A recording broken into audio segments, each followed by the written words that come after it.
I am the Tofu Golem. Please enjoy the video. You start by exposing the screws and connectors quickly and deliberately. Peel back the ear cushions and set them aside, then lift or pry the outer grill to reveal Torx heads.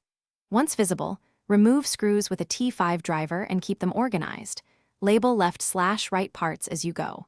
Make sure to note which cable routes through the hinge.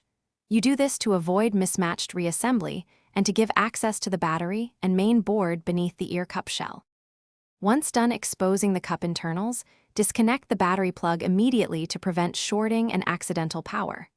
Use a plastic spudger to release ribbon cable clips and lift flexes straight up. Avoid bending them sharply because tear risk is high. Desolder only if connectors are soldered. Apply heat briefly and pull the pad with steady motion.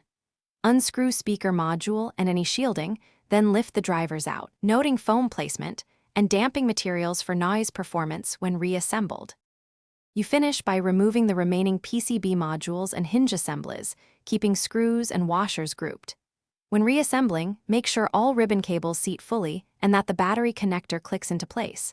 Test power and audio before snapping external shells back on. If it won't power, reseat the battery connector and inspect solder joints for lifted pads. If you hear distortion, check driver seating and foam alignment. Make sure to work systematically, so